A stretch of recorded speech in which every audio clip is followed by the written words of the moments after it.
coffee? No, thank you. Okay, well, if you want to help yourself to breakfast over there, we have 2 buffets, hot and cold, fresh fruit, cereal. She just told me. Omelets with your choice of filling. I know exactly what's on display over there. We also have fresh pancakes. Thank you. Trying to have a private conversation. My apologies, sir. There's no need to be rude. She's a very nice person. I know, I'm sure she's 1 in a million. Or 1 in 100,000. What do you mean? Well, you said it to about 10 people, so that's just maths. You should be nice to the people on the way up, because you might meet them again on the way down. Now, you of all people should understand that. I'd rather you were rude to me than the nice people who work here. Well, I'm sorry. I'm just trying to help you find your son. That's why we're here. So, have some quiet time. And that's a clip from Philomena, starring Dame Judi Dench and Steve Coogan. Dame Judi, hello, welcome to the programme. Thank you. Thank you very much indeed for joining us. Philomena, an extraordinary film, an extraordinary woman. Just tell us who she is and what attracted you to playing her. She is a lady living in St Albans, and Steve Coogan and Jeff Pope read Martin Sixsmith's book about her, about Philomena and her search for her lost child. She became pregnant and was sent to a convent, and the baby was sold. We were familiar with the background after Peter Mullen's film, The Magdalene Laundress. He came on the show and talked about a truly horrific and terrifying story. But this is a sort of a more personal story, so we follow one person. It's right, and people seem to think that our concentration is on that whole business of what happened in the nunnery and things. It's not, of course. It's what happens to this remarkable woman, and she goes through this kind of agony. She's very funny, by the way, which we ought not to leave out, because I think people think it's very harrowing, this story. It's also very funny. Yes. She's very, very funny. And it's really what happens to her afterwards. It's a film about faith, actually, much more than it is about pointing the finger and accusing people. So she has to hand over her child, and the child is just simply taken from her. Yes, and then is sold to an American family. Yes. Why does she decide after 50 years to tell everybody and then try and find Why did she keep it secret for 50 years? The fact that she had this baby, who, I mean, every time I've met her, talked to her, she talks about the love she has for her son, or had for her son. I'm not going to say any more about that. But why did she keep it for 50 years secret from her daughter? She just didn't tell anybody. Do you know why? Kept it to herself. Do you know why?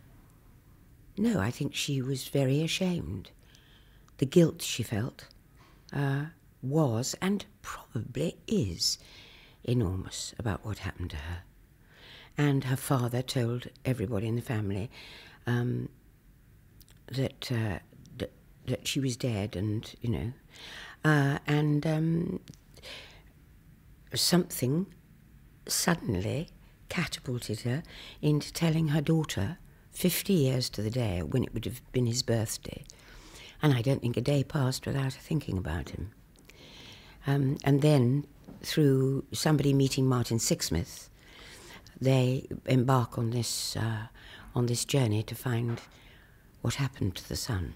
And Martin Sixsmith, as you say, played by Steve Coogan. Some of the most extraordinary scenes, the most enjoyable and moving scenes are this kind of road movie section with you and Steve Coogan. You have a fantastic rapport together. Well, there is nobody like him to make you laugh, nobody in the world. And if you're doing something which is quite tense, it's wonderful to have the moment when you laugh. I mean, I can't actually ever remember doing anything that I haven't had a good laugh with somebody, because I find the whole business of working anyway frightening, and therefore if you have a laugh, it relieves the tension. And he made me laugh. He is such a brilliant mimic. He made me laugh every single day. And that, of course, is very endearing, and it's wonderfully conducive to doing good work. It did, halfway through the film, I did suddenly think of Mrs. Brown and your work with Billy Connolly, and I wondered if there is ever, working opposite a comedian who is just naturally, spontaneously, fantastically funny, it must be... Well, also, not only that, but that they can do, you know, they can cut all that stand-up stuff out and do the job that I meant to be doing. I get furious. I was furious. I thought, how dare he? I could no more stand in a room and do stand-up. There's nothing in me that could do that. I mean, part of the reason I think I act is because I'm hiding. I could no more stand up and tell a lot of jokes in a room. I could to friends, but I couldn't. But they did it, I mean, Billy and Steve did it seamlessly, showed us all the way home. Well, they can jolly well get back to stand up now. You mentioned meeting the real Philomena.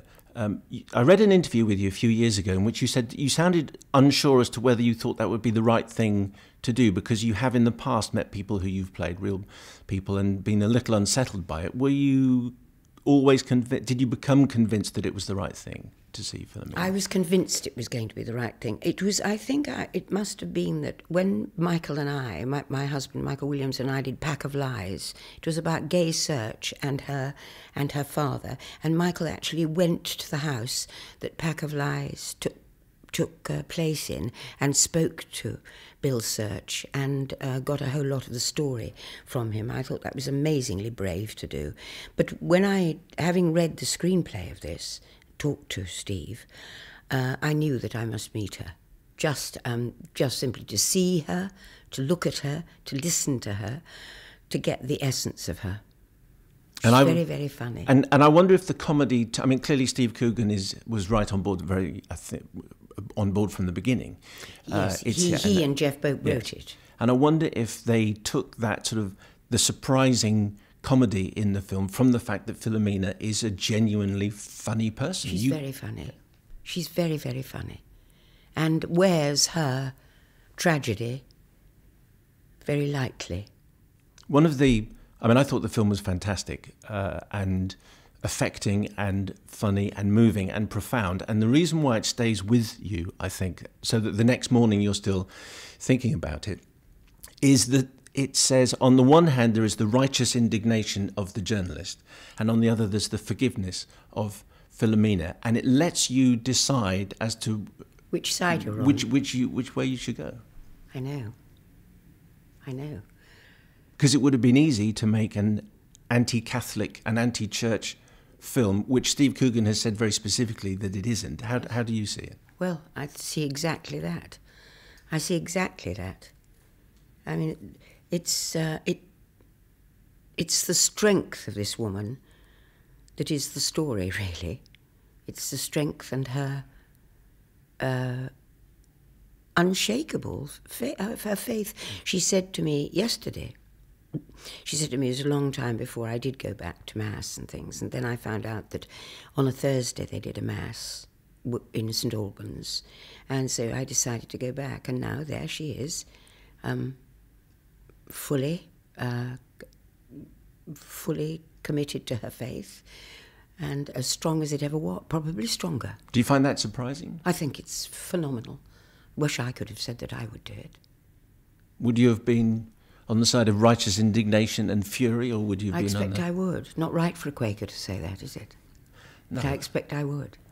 Yes. The road scenes, I mentioned that kind of road movie section when you go to America, but she's very wide-eyed and she thinks America is extraordinary. In the breakfast buffet scene, people will talk about, I think, as one of the standout moments. Do you remember the first time people tend to remember the first time that they went to America. Do you remember? I do, because I was with the O Vic. I went for 6 months to America in 1958.